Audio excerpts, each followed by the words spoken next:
Y'all, I have had a revelation. It's kind of revelation that when you have it, you're forced to testify about it whether you really want to or not. Check it out. I am a true crime junkie. I mean, I have seen everything. I've seen every Dateline, Secrets Uncovered. I've seen 22 seasons of A&E's First 48.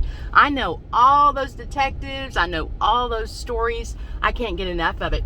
To tell you the truth, I'm a little embarrassed to tell you, but those stories, after a while, kind of run together in my head. Except for a couple. And one of them is a story that even if you don't watch a lot of true crime, you'll remember, because it's the story of Jaycee Dugard. Yes, I've had a revelation having to do with Jaycee Dugard. Now, if you remember, Jaycee Dugard is that little girl who got kidnapped from her bus stop by that man who took her to his backyard and kept her like in this compound of fences and soundproof chambers. Horrifying things happened to her over the course of 18 years. He had that girl in captivity, and that haunts me. That haunts me like no other story I've heard. And it's not just the story itself, but it's imagining what that girl went through at that man's hands. And if you remember, and I bet you do, if you were alive in 2009 when she was finally recovered, you will remember that man that did that to her, when they took him into the courtroom in handcuffs, his name was Philip Garrido. I'd kind of like to not even know his name, but it's important to the story. That Philip Garrido, he lived up to billing. He had like these dark, soulless eyes, and he leered around kind of unapologetically in that courtroom. He was a monster. And it plagued me so much. And I remember thinking at the time, when she went missing in 91, she would have been one of those stories that we would have heard about, on a Dateline NBC or something. One of the stories that changed the way we do business. I mean, if you think about it, I don't know about you, but I didn't let my kids run the neighborhood. I mean, we ran the neighborhood when I was a kid, but by the time I had kids, I'd already seen that Dateline episode. My kids weren't going to run the neighborhood like that. I didn't let them spend the night at friends' houses, unless their friends' parents had undergone a, thorough background check. And even then, it was just a maybe. Anyway, we do a lot of things to keep our kids from becoming Jaycee Dugards. Well, here's where my revelation comes in. Last year, we were in the middle of the pandemic, and I'm flipping through the channels. I saw that The Color Purple was on. And when I saw that it was on, I started to watch it, and then I couldn't let myself. They're like, oh, no.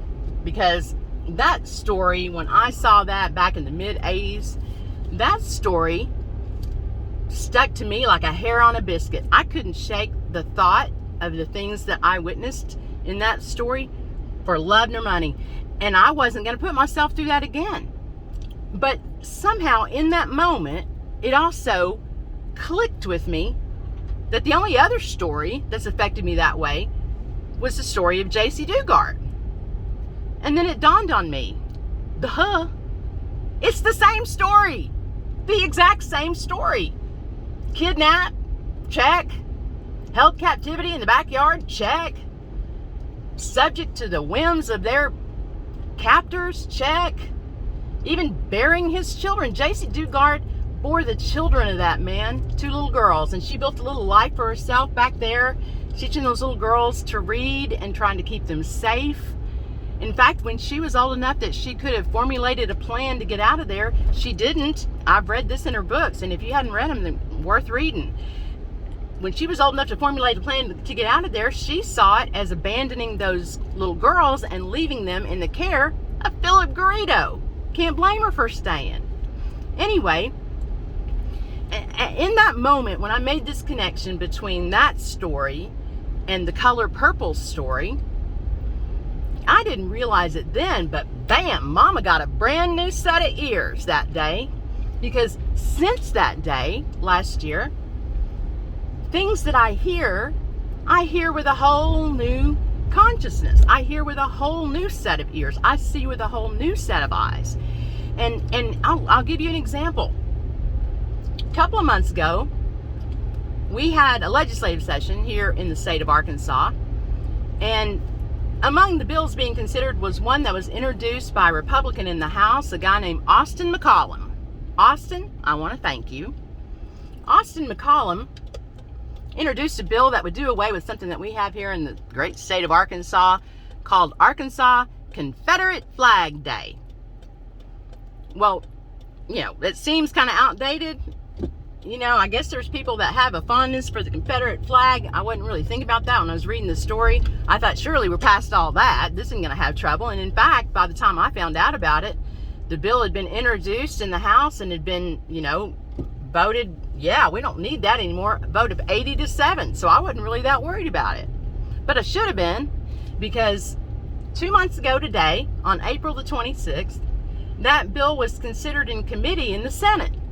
And when that bill made it to the Senate in Arkansas, it was met with a ton of opposition. A lot of people showing up to testify that day. Well, this is our heritage. You can't take away our heritage. You're trying to erase our heritage.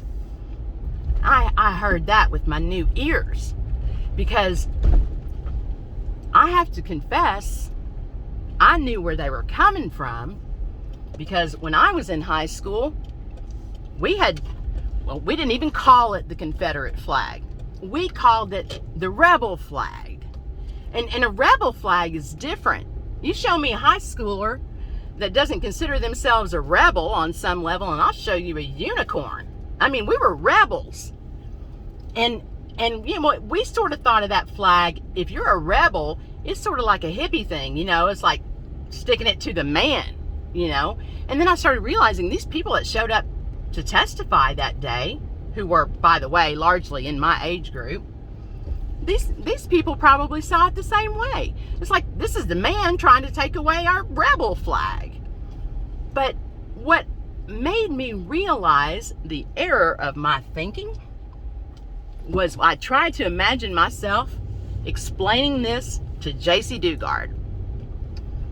And then as these arguments started coming out over the course of the year, and we've had a lot over the course of the year, everything I heard, I tried to imagine explaining to J.C. Dugard. Now imagine this, 2009, J.C. Dugard, is finally rescued and recovered from her captivity, and we say to her, J.C., you're free, and we're all about freedom, Now listen, you just go on about your merry way. Now you pick up where you left off with that 4th grade education. Don't let us stand in the way. Oh, but there's some bad news too. You probably need to know about it. While you were in captivity back there, we had a big fight. Well, not just a fight. It was, in fact, a war. Because you see, half of our country, the one we're going to need you to pledge your allegiance to from here on out, half of your country believed in Philip Garrido's right to keep you back there in his backyard, do those things to you that he wanted to do, to do those things, those little girls he wanted to do, and heck, trade you in for another batch of girls if he wanted to. But good news is the half of the country that wanted that, they lost. So go on now, be free. You're free. No, we're not going to bring him to justice. No, we can't bring him to justice because, well, we've had all this conflict. We've had enough fighting as it is, and boy, I can't even tell you what kind of fighting we would have if we tried to bring Philip Garrido to justice. We're tired of fighting. In fact, we decided we're not even going to talk about it. Nope. So you go on and be free. Oh wait, one other thing that you need to know about is that while that side lost, they were so impassioned, in fact willing to die for that cause, that what's a war without a flag? Yep, they came up with a little Philip Garrido flag, and so you may see, 1 or 2 of those here and there along your travels. Don't let that bother you. Of course, if you aren't careful, you might stumble across one of those Philip Garrido statues or Philip Garrido monument. your kids are going to go to middle school at Philip Garrido Middle School, which they'll pass on, the Philip Garrido post office on their way there. I started imagining this conversation that I would have with her, and that it just seemed impossible. So, by the time Austin McCollum's bill was introduced in the House last year, I'm thinking everybody's thinking like I am. That's the Philip Garrido flag. We don't want that. We can't have that. Well, I didn't show up to testify, because I'm sitting still on my little revelation. I had to ask myself, why is it that it's taken me 35 years since The Color Purple came out, and I saw it back in the mid-'80s. I didn't make this connection back then. I didn't understand back then, because I think the way I was taught about what happened during the time of enslaved Americans is, first of all, we didn't call them enslaved. We just called them slaves. I mean, they weren't enslaved people. They weren't people. They were slaves, and it was a long time ago, like Vikings. Those people have disappeared. They weren't even people. There was these things out there, these slaves. And it's so controversial to talk about it in any other way. We'll just throw them in there like we talk about the Holy Roman Empire or the Spanish Inquisition. We'll just make it, like a set of dates that people have to memorize in order to pass the test. Emancipation Proclamation, signed January 1st, 1863. Check. I didn't know the stories related to that. I didn't know that, in fact, it wasn't my grandfather's grandfather's grandfather fighting somebody else's grandfather's grandfather's grandfather. It was, in fact, like people's grandfathers fighting other people's grandfathers. It was pretty recent. And again, I fault myself for not making this connection earlier in my life, but eventually I did. And see, these things have a real consequence. And by that, I want to say this. Before I talk to anybody about my little revelation, I decided I'd do a little bit of research because I got to get my facts straight. In fact, I had to remind myself when the proclamation was even signed. But I did, 4 minutes of research, and I found out that the year that Jaycee Dugard was recovered, 2009, there was twice as many kids of color that year that went missing as there were white children. And yet, the media coverage dedicated to missing children covered white kids 93%.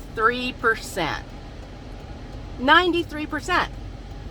I had to ask myself why that was. I know it's not because we care less about children of color than we do white children. I could see where people could argue we do, given stuff like that.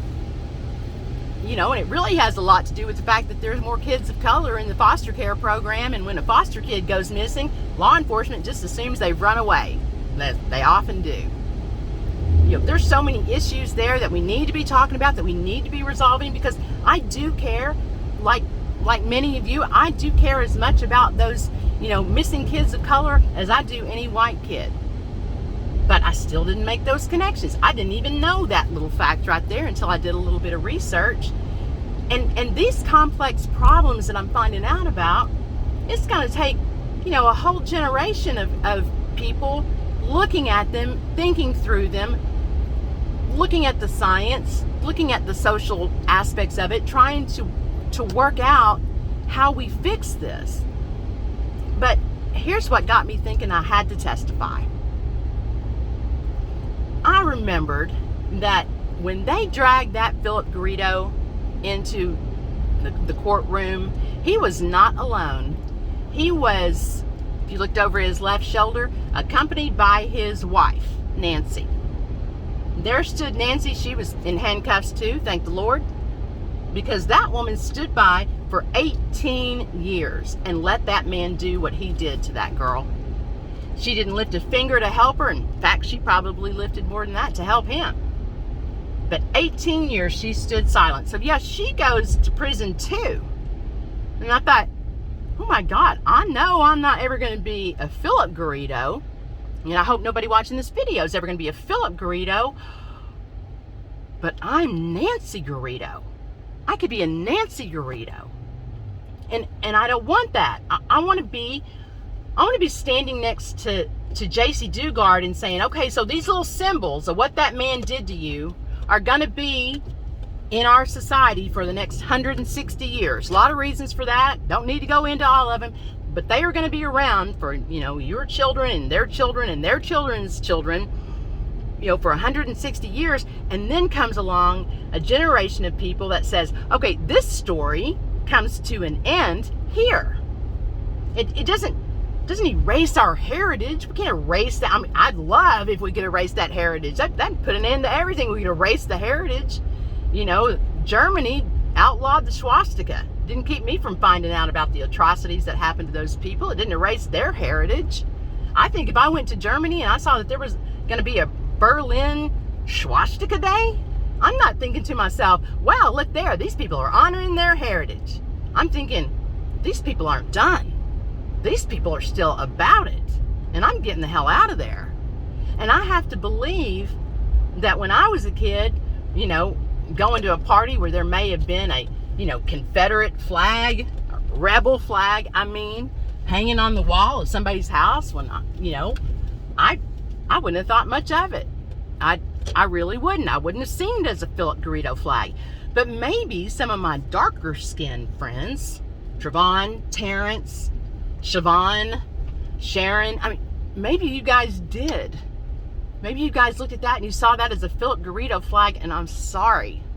I'm sorry I didn't see things that way. I'm sorry I didn't make these connections earlier in my life. But I'm through with that period, and I'm dedicated to not being a Nancy. Let freedom ring, guys.